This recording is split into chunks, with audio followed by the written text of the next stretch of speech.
I'm going to say something controversial. If your hummus comes from a grocery store plastic tub, you haven't actually tasted the hummus. Because in the Middle East, hummus isn't just a dip, it's a lifestyle. And yes, it's hummus, not hummus. But today isn't just a recipe. I'm going to show you how to make perfect homemade hummus. We will make it the authentic way for that ultra creamy restaurant style texture. Plus a quick 5-minute version for busy days. I'll also show you how hummus is really served and eaten. Spoiler, put the spoon down. And share my best tips so it turns out perfect every time. And trust me, once you taste real homemade Middle Eastern hummus, you'll never want store-bought again. Let's start. Let's start with the main ingredient, chickpeas. By the way, in Arabic and Hebrew, hummus literally means chickpeas. For the best hummus, use small dried chickpeas, like these ones. Why, you ask? Because smaller chickpeas have thinner skins and a creamier interior. So they cook softer and blend smoother, which gives us ultra creamy hummus. Place them in a large bowl, cover them with plenty of water and soak overnight, at least 12 hours. Soaking helps soften them, shortens cooking time and makes them easier to digest. So yes, it takes time, but trust me, the result is so worth it. Drain soaked chickpeas and transfer them to a large pot. Cover with plenty of fresh water. Remember, they will expand more while cooking. Add 1 teaspoon of baking soda, and I know many people worry about baking soda affecting taste, but here is why we use it. Baking soda breaks down chickpea skins, making them incredibly soft, which is key to creamy hummus. And this small amount won't affect flavor at all. Bring to a boil, simmer for about 90 minutes, skim foam occasionally, until chickpeas are extremely soft.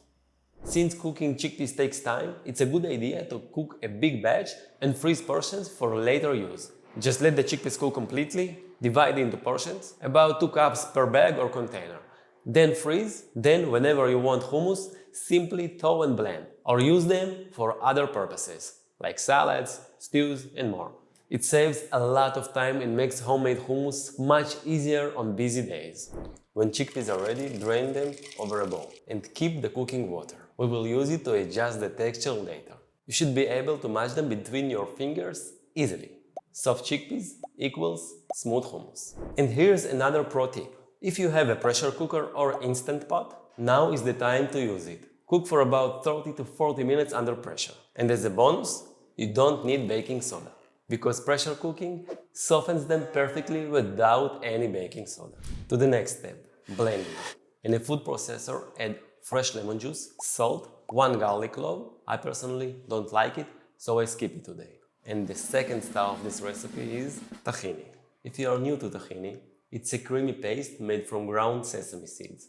And great hummus depends on great tahini. Use smooth, pourable tahini made from lightly toasted sesame seeds. And if you want to make it yourself, I have a recipe on my channel and on my blog. Make sure to check the link in the description. While this is a standard tahini to chickpea ratio, feel free to adjust it. More tahini will give you a richer and creamier hummus with a smoother consistency, while using less tahini makes it lighter and more chickpea forward in flavor. So once you know your preference, you can easily tweak the amount to get the texture and taste you like. Blend lemon juice in tahini first for about 20 seconds, until creamy and lighter in color. Now add cooked chickpeas and blend for 1 to 2 minutes until smooth. Stop and scrape the sides as needed. Then, with processor running, slowly add reserved cooking water, 1 tablespoon at a time.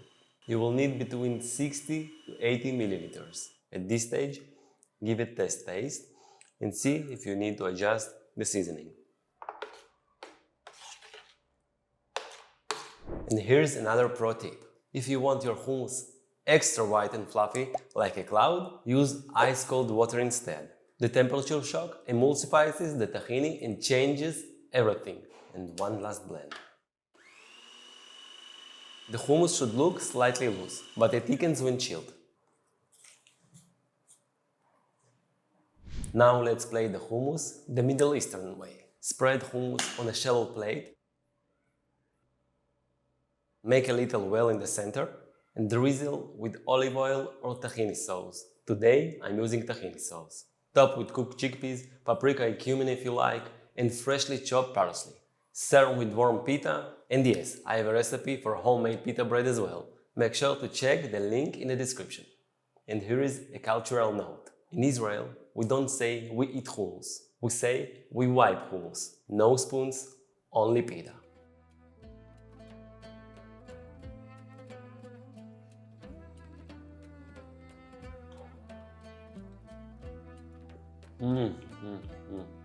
Creamy and rich. Now this is the classic way.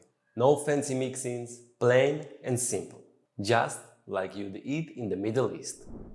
But now comes the fun part. If you're hosting guests or want to impress, hummus becomes a whole meal. Let me show you my favorite toppings. And don't go anywhere. Later we will make the quick version of hummus that takes only 5 minutes and compare both. Let's start with the classics. Caramelized onions. Slice 2 onions and cook slowly in olive oil for about 10 minutes until golden and caramelized. Sautéed mushrooms. Cook sliced mushrooms in olive oil until browned. Grate alone or mixed along with caramelized onions. Boiled eggs. Sounds unusual, but very popular here in Israel. And surprisingly, delicious. Falafel. Homemade or store-bought. Place right on top on the hummus and enjoy. And if you want to learn how to make homemade falafel, make sure to check my recipe. Link in the description. You can also add roasted eggplants, spiced ground meat, fresh veggies, and for more ideas, make sure to check the written recipe on my blog. And before we jump to the quick version, here is a storage tip. Homemade hummus is best fresh, but keeps in the fridge up to 3 days in a sealed container. More tips in the written recipe on my blog. Now, I know what you're thinking. I don't have 12 hours to soak the beans. Don't worry, I've got you. Let's see if we can hack the system with a 5-minute version that doesn't taste like cardboard. Grab 1 can of chickpeas, rinse well, and add to the food processor. Add tahini, lemon juice, salt, optional garlic, and blend until smooth.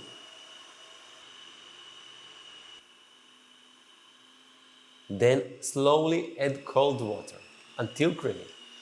This time I'm also adding a few ice cubes. The cold temperature helps the mixture blend more smoothly and also whips in a bit of air, making the hummus lighter and fluffier.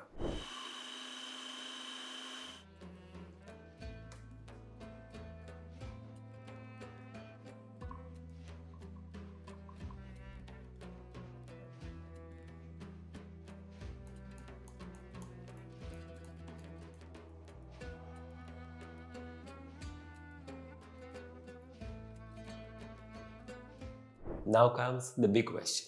Is the traditional version really better? Let's find out. To check it, we obviously need a freshly baked pita. First, let's taste the traditional hummus.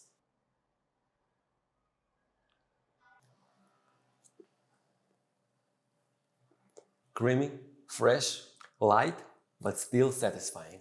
Everything hummus should be. My score, 10 out of 10. Now, the canned chickpea version.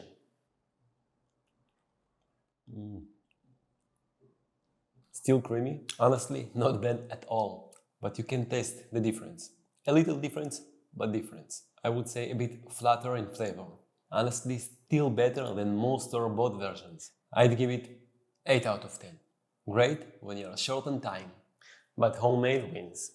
Thank you so much for watching. Full recipe and tips on my blog. Link down below. And tell me in the comments which version would you make. See you next time!